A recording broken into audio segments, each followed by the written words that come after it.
말씀 마가복음 14장 53절에서 59절 말씀입니다. 53절에서 59절 교도하고 마지막 절을 같이 보겠습니다. 그들이 예수를 끌고 대제사장에게로 가니 대제사장들과 장로들과 서기관들이 다 모이더라. 베드로가 예수를 멀찍이 따라 대제사장의 집대안까지 들어가서 아랫사람들과 함께 앉아 불을 쬐더라. 대제사장들과 온 공회가 예수를 죽이려고 그를 칠 증거를 찾되 얻지 못하니 이는 예수를 쳐서 거짓 증언하는 자가 많으나 그 증언이 서로 일치하지 못함이라. 어떤 사람들이 일어나 예수를 쳐서 거짓 증언하여 이르되 우리가 너희 말을 들으니 손으로 지은 이 성전을 때가 바르고 손으로 짓지 아니한 다른 성전을 사흘 동안에 지으리라 하더라 하되 그 증언도 서로 일치하지 않더라. 아멘. 이 한밤중에 말이죠. 사람들이 당시의 생활상으로 보면 자야 되는데 다 모여 있었습니다. 예상을 했다는 얘기죠. 그러니까는 그 전에는 예수 잡아오러 사람 보내면 실패했는데 오늘은 성공할 거라고 믿고 있었다는 거죠. 그래서 이 높은 분들이 집에 안 가시고 전부 다 대제사장 집에 모여 있었습니다. 이렇게 성공 가능성을 확신했던 이유는 어디에 있을까요? 칼이 있었어. 횃불을 들고 와서 그거 아니죠. 유다 때문이죠. 그렇죠? 대제사장, 장로, 서기관 이 사람들 뭐랄까요? 약간씩 하는 일들이 좀 다릅니다. 아니 하는 일은 약간 다른 게 아니라 많이 다르죠. 많이 다른데 지금 공회 회원이라는 것은 일치합니다. 우리가 보면 55절에 온 공회 이렇게 돼 있죠. 자, 공회원으로서 이스라엘 사람들의 종교적인 문제를 판단하는 권한이 있는 사람들입니다. 자, 이 사람들이 오늘 이 밤에 평시와 다르게 모인 것은 유다가 예수 있는 것을 알려주었기 때문입니다. 이 한 가지로 분명히 오늘 밤에는 성공하리라 하고 6월절이 오기 전에 자기들이 하고자 하는 일을 이루려고 모였습니다. 자, 도망갔던 베드로가 가다 보니까 마음이 좀 찔렸겠죠. 아니면은 자기가 도망가는데 어떤 청년이 이상한 모양을 하고 이렇게 가는 것을 보고 마음에 좀 자극이 됐는지 자기도 한번 따라가 보는 그런 결정을 했습니다. 그러다 보니까 어디까지 왔냐면 대제사장 집들까지 들어왔습니다. 멀찍이 쫓아 그러니까 안 잡힐 만한 거리를 두고 조용조용 이렇게 왔습니다. 여러 사람이 함께 움직이면 소음이 나기 마련이죠. 베드로 한 사람 조용히 오는 거는 아마 잘 못 들었을 겁니다. 그러다가 베드로가 이 안에까지 들어왔는데 일단 대제사장 집들 안까지 갔다는 것은 아주 큰 용기 아니겠습니까? 그죠? 아까 한 청년이 잡혀가지고 도망가는 것도 봤고 동산에서 자기가 칼도 휘둘렀고 사람의 기억력이 1시간짜리가 아니라면 분명히 누가 봐도 베드로는 금세 들킬 수 있습니다. 그런데 베드로가 용기를 내서 들어갔습니다. 언제라도 자기한테 위험이 닥칠 줄 예상을 해야 됩니다. 자, 보니까 온 공회라고 하는 유대의 높은 양반들이 종교 최고 기관에서 모였는데 뭐 하는가 봤더니 왜 잡아왔는가 보니까 예수님을 죽이려고 한다. 55절 전반부에 대제사장들과 온 공회가 예수를 죽이려고 그랬습니다. 예수님이 제자들한테 이렇게 말씀했어요. 때가 되면 사람들이 너희를 죽이는 데 넘겨주면서 이것이 하나님을 섬기는 예라 하리라. 그리고 너희가 공회에 끌려가 신문을 받을 때에 무슨 말 할까 염려하지 말라. 말은 이는 너희가 아니라 너희 안에 계신 성령이시나 이랬거든요. 예수님이 지금 먼저 모범을 보여주고 계십니다. 그죠? 예수님이 먼저 가르친 내용 그대로 지금 공회에 끌려와서 신문을 받고 있습니다. 오늘의 사건은 한편 그런 의미에서 매우 의미 깊은 일입니다. 즉 말로 들었던 그날의 일을 예수님이 오늘 먼저 경험하고 계시고 그것을 베드로 제자가 현장에서 보는 겁니다. 이건 연습이 아니고 실제 상황입니다. 예수님 앞에 며칠 전에 들었던 그 가르침을 예수님이 실제 상황으로 먼저 겪고 있는 겁니다. 공회에 끌려가 너희가 신문을 받을 때 무슨 말을 할까 염려하지 말라. 하늘에 계신 하나님의 영이 너희 입에 있어서 너희 입술에 그때 할 말을 주시리라. 이렇게 예수님이 가르쳤어요. 근데 이게 먼 날인 줄 알았거든요. 근데 이것을 가르친 예수님이 오늘 이 한밤중에 공회 앞에 끌려와서 신문을 받고 있어요. 만약에 베드로가 이날 여기 있지 않았으면 누가 예수님이 여기서 어떤 질문을 받았고 어떻게 이 위기를 이겨나갔는지, 이 말도 안 되는 시간을 예수님이 혼자서 어떻게 버티셨고 어떤 지혜로운 말씀으로 대답했는지 누가 알리요.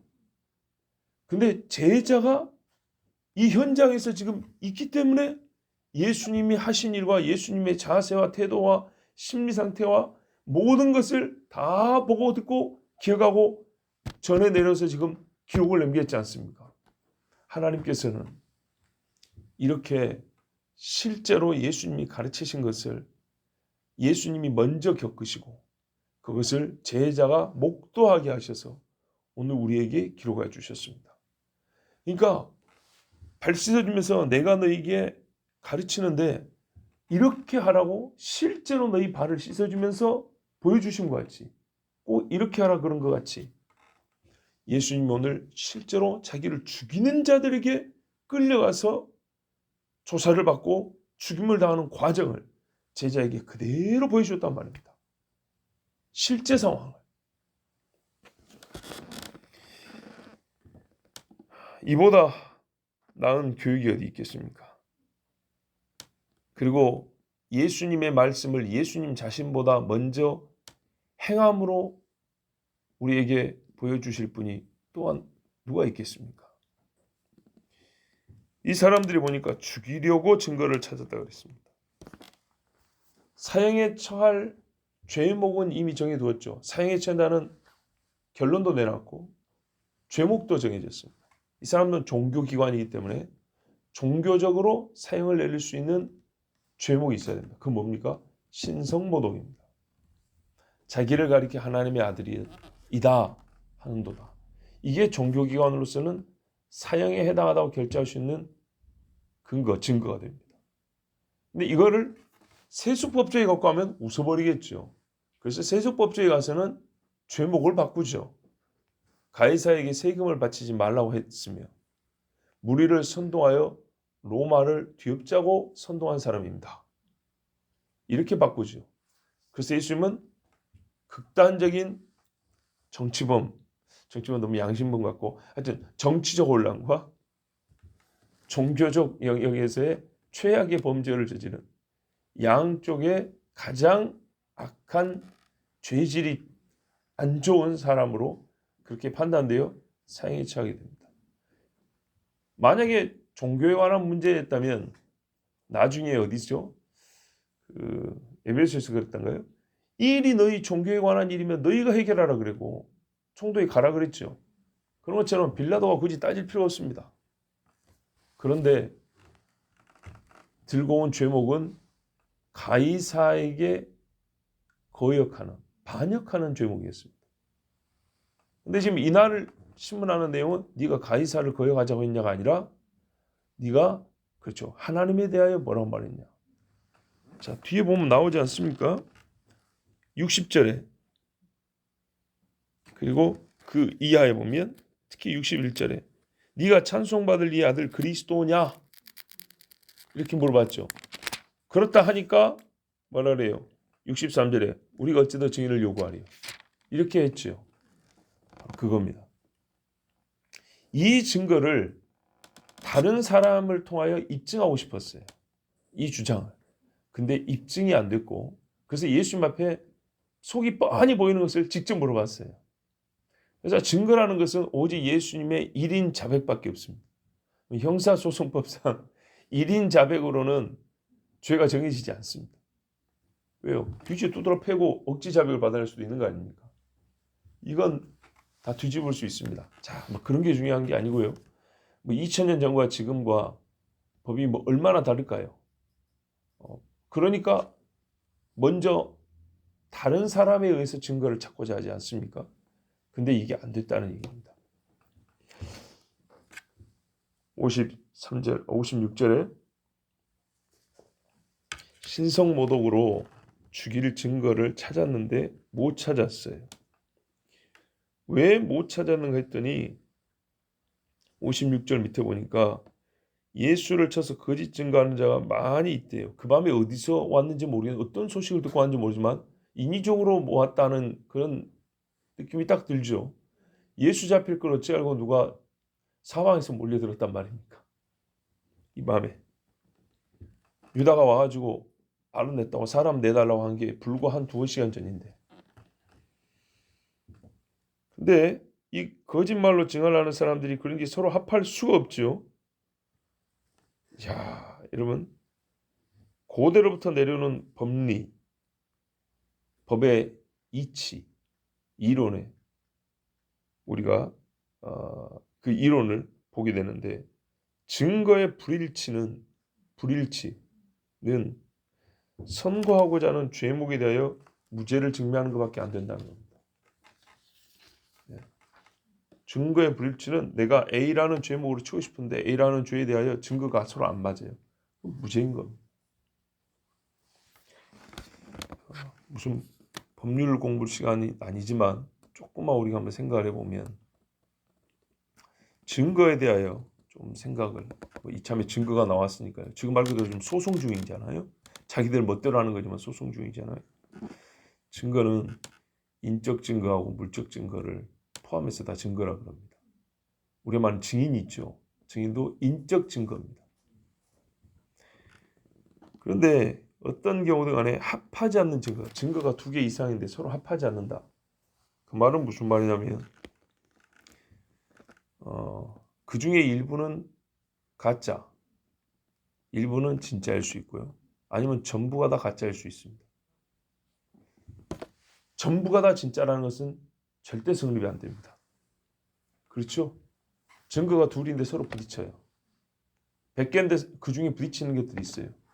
부딪히는 것들은 하나가 아니니까 부딪히는 것 중 어느 한 편이 가짜거나 아니면 가짜끼리 모였기 때문에 부딪혔거나, 확실한 건 전부가 다 참은 아니라는 겁니다. 그러면 일부가 진짜일 경우에 그 일부가 인적이든 물적이든 일부가 범죄 사실을 입증할 만한 능력이 있냐, 이것 갖고 충분하냐, 그러면 죄가 정해지겠죠. 그렇지 않고 이게 너무 약해요. 아시겠죠? 약하면 역시 요즘에 많이 듣는 소리 있죠. 소송들이 하던 뉴스 많이 봐. 증거 불충분. 증거는 증거인데 요거 갖고는 말하고자 하는 그 죄, 원하는 그 죄를 정하기까지는 부족해요. 이렇게 해서 불충분. 그러면 혐의 없음 이렇게 풀려나서 무혐의 이렇게 되죠. 그런데 어떤 경우는 뭐가 있냐면 증거가 서로 안 맞아요. 문제는 뭐냐면 안 맞아서 하나는 쓸데없고 하나만 써먹으면 괜찮은데 서로가 깎아먹는 경우가 있어요.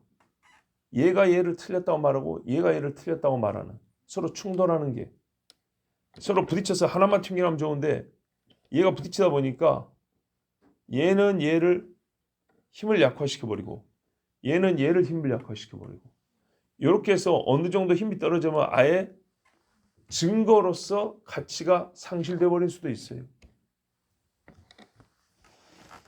그리고 증거가 어떻게 수집된 거냐에 따라서 이름하여 증거 능력, 증거로 쓸 수 있느냐 없느냐도 판단이 됩니다.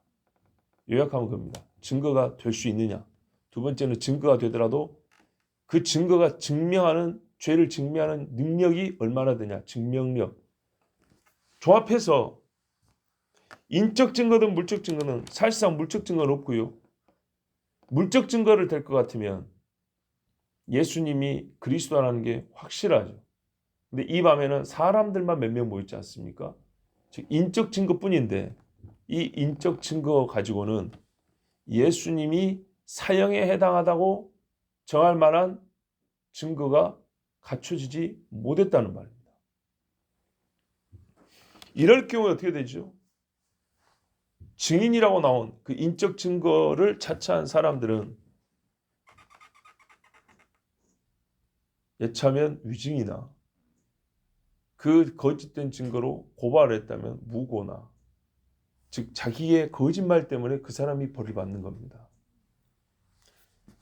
특히 제갈교 유대법에 따르면 그가 거짓말한 그대로 자기가 벌을 받아야 되는 겁니다. 근데 서로 일치하지 않는 것만 지금 확인이 됐습니다. 그럼 어떻게 되죠? 여기 서 있는 재판장들은 증거가 서로 안 맞는 그 사람들의 거짓말이 있는지를 확인해서 일부는 오히려 거짓말로 판단을 해야 되겠죠. 그리고 그 거짓말하는 사람을 처벌해야겠죠. 그럴 생각은 전혀 없습니다. 왜요? 네가 불법적으로 증거를 만들었건 거짓말했건 어쨌든 간에 예수를 죽일 이유, 예수를 죽일 죄만 찾아내면 되니까. 자, 어떻게 해서 그 증거가 서로 합하지 못했느냐를 자세히 베드로가 옆에서 들어봤는데 57절 이하입니다. 이미 제가 설명한 대로 요것 때문이었습니다. 이런 식으로 거짓말을 했었는데요. 58절에 우리가 그의 말을 들어보니까 손으로 지은 이 성전을 내가 헐고 손으로 짓지 아니한 다른 성전을 사흘에 지으리라. 사흘 만에 지으리라. 그렇게 말했습니다. 성전을 자기가 헐고 한마디로 하면 말로 3일 만에 짓는다고 했다 이 말이죠. 이게 참이냐? 너가 정말 그렇게 말했냐? 했는데 예수님이 이렇게 말한 적이 없습니다. 요한복음 2장 19절에 보면 너희가 이 성전을 헐라 내가 사흘 동안에 일으키리라 이렇게 했습니다. 손이라는 말은 나온 적도 없고 또 너희가 헐면 내가 일으킨다 그랬습니다. 내가 헐고 내가 일으킨다 이렇게 말하지 않았습니다. 이 사람들이 이렇게 거짓말을 해서 예수님을 잡아 죽이려. 근데 이 말했다고 그게 사형에 해당합니까? 그렇지만 하여튼 이 사람들은 이제 이것만 확실하면 이거를 부풀리면 되니까 그래서 예수님을 강요하고 몰아세웠습니다. 그런데 놀라운 것은 이 일에 대하여 예수님이 답변할 필요도 없었습니다. 너희가 잘못 기억하고 있는 거다. 나는 분명히 너희 손으로 허물으라고 그랬다. 이렇게까지 말할 필요가 없는 게 요 일을 나도 들었다고 말하는 사람이 있는데 너는 어떻게 들었냐 했더니 다르게 말을 하는 거예요. 또 너는 이 일 들었지? 나도 들었지. 당신은 어떻게 들었냐 했더니 또 다르게 말하는 거예요. 물어보면 물어볼 때마다 대답하는 사람들이 다르게 대답을 하는 거예요. 그러니까 이 단순한 것 가지고도 일치점을 찾지 못해서 사실 이 정도 갖고 사형에 해당하지도 않지만 어쨌든 뭐라도 한 가지라도 증인이라고 하는 사람들끼리 말이 좀 맞아야 하나라도 확정을 지을 텐데 전혀 안 맞는 거예요. 그러니까 이날 밤에 시간이 아무리 가도 희한하게도 분명히 예수 죽인다는 같은 목적을 가지고 모였는데도 단순한 진술조차도 안 맞는 거예요. 이건 저는 정말 기적이라고 생각을 합니다.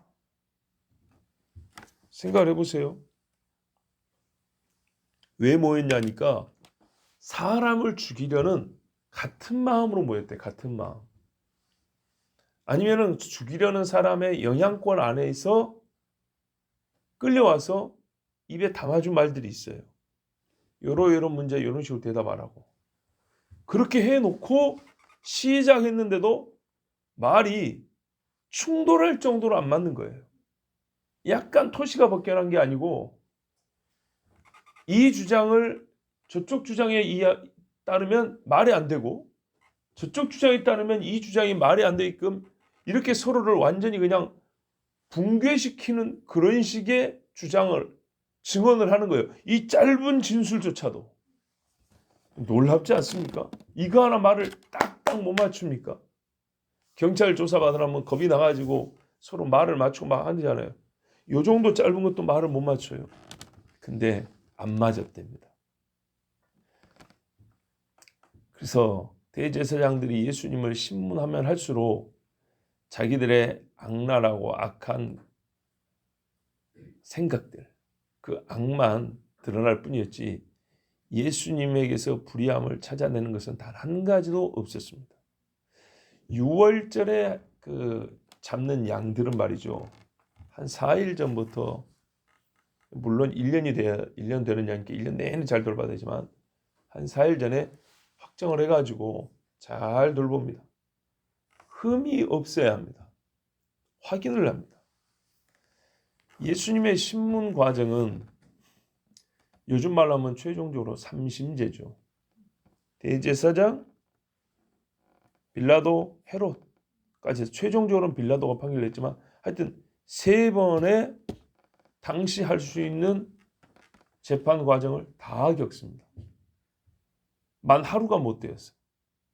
이게 참 놀라운 일입니다. 예수님은 또 6월절에 며칠 전에 올라오셔서 5일 전부터 예루살렘에서 여러 가지 말씀으로 가르치시고 성전을 깨끗게 하신 일까지 했는데 그 누구도 이 현장에서 예수님을 잡지 못했다. 즉 예수님에서 흠결을 발견한 적이 없습니다.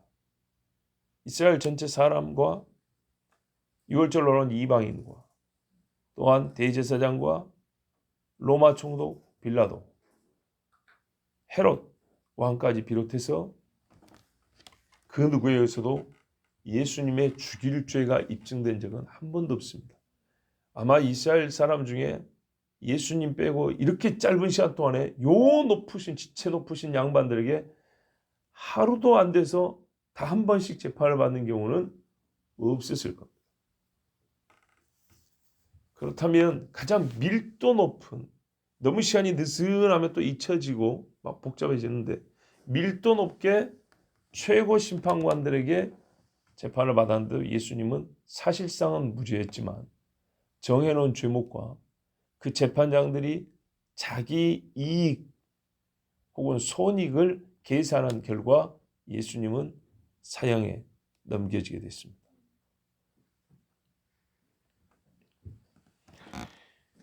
그래서 우리는 예수님이 유월절 양이었구나. 분명히 유월절 양으로 합당한 분이구나. 이것을 확인할 수 있습니다. 대신에 예수님을 죽이려고 하는 사람들은 예수님을 잡아서 신문하면 할수록 자기들의 거짓말과 악이 드러나서 스스로 자기를 정죄한 꼴이 되었습니다. 그렇죠? 형식적으로는 사형했지만 실제적으로는 사형이 전혀 아니었기 때문에 이 거짓 증인들을 좀 확대를 시켜보면 대제사장과 공회원들이요. 확대를 시키면 헤롯이요, 빌라도입니다. 이 사람들도 다 예수 죽일 증거가 사실 없는데도 불구하고 자기들의 권한으로 예수를 죽이라고 힘을 행사한 사람들 아닙니까? 그러므로 이 사람들은 예수 죽인 죄값을 자기 자신의 몸에 새겼습니다. 무서운 일이죠. 자, 결론이 뭐라고요? 예수님은 신문을 받을수록 유월절 양으로 합한 흠과 티와 결함이 없는 양이라는 것, 우리 대속주라는 것이 확인이 되셨고, 예수님을 잡아 죽이려고 한 사람들은 예수님 앞에 서면 설 때마다 자기들의 거짓과 악함이 입증되는 꼴이 되었고, 이제 아직도 재판이라고 할 게 남아 있지만 자기 죄를 자기 몸에 채우는, 돌이킬 수 없는 죄를 짓는 시간이 되었습니다. 그래서 언제라도 그리스도께 맞서는 자는 참패를 면하지 못합니다. 말을 못해서 아니라 그 죄 때문입니다. 죄에서 나온 말은 의에서 나온 말을 결코 이기지 못해서, 왜냐하면 불의함의 사실과 의의 사실은 부딪힐 때마다 의가 이기기 때문에 이게 하나님의 법입니다. 시간이 좀 걸릴 뿐이지 의가 반드시 이기기 때문에 불의한 자는 자기 죄를 머금고 깊은 수렁에, 성경대로 하면 음부에 떨어지게 됩니다. 그러므로 그리스도 예수를 따르는 사람들은 하나님의 의로우심을 믿는다면 결코 불의한 자에 의해서 해를 당하는 일이 있더라도 최종심은 하나님의 심판대라. 예, 그리고 우리의 변호인은 바로 이 예수님, 가장 불의한 재판을 받으셨으나 그 불의한 재판에서 변호자 없이 자기 스스로 자기의 변호자가 되어 무죄를 입증한 최고의 변호인이 우리의 변호인이 되기 때문에 걱정 없이 우리는 하나님의 의의 말씀을 따라 살아가면 됩니다. 그리고 이 일은 장차 반드시 있을 일입니다. 예수님이 말했어요. 장차 사람들이 너희를 잡아 공회에 넘겨주고 너희가 세상의 권세자들 앞에 서리라. 그때 무슨 말 할까? 왜죠? 묻기 때문이죠. 묻는 말 있을 때 무슨 말 할까? 염려하지 마라. 예수 때문에 끌려온 사람들, 예수 때문에 죽음의 문턱에 서 있는 사람들은 바로 그 예수의 영이 너희와 함께하여 대답할 말을 주실 거니까 미리 준비할 필요 없다 그랬습니다. 그리고 예수님은 또한 선생님으로서 우리의 구원자일 뿐만 아니라 선생님으로서 제자 베드로의 눈앞에서 자기가 이르신 말을 그대로 실제로 모범을 보여주셨습니다. 그러면 남은 건 뭐죠? 이 일을 본 베드로도 머지않아 이와 똑같이 이런 일을 경험한다는 겁니다. 베드로는 어떻게 하면 되죠? 예수님처럼 하면 됩니다. 그리스도인들이 그리스도로 말미암아 이런 일을 겪으면 그리스도만 따라가면 됩니다. 자, 이때를 위하여 우리가 지금 해야 할 것은 그러므로 무슨 말을 할까를 염려하는 것이 아니라 기도하는 것입니다. 예수님처럼 주님 믿음을 주시고 흔들리지 않게 해주시고 무슨 말 할까 염려 없이 성령께서 주시는 말을 대답할 수 있도록 주님 나를 도와주세요 하고 지금 기도로 준비하십시오.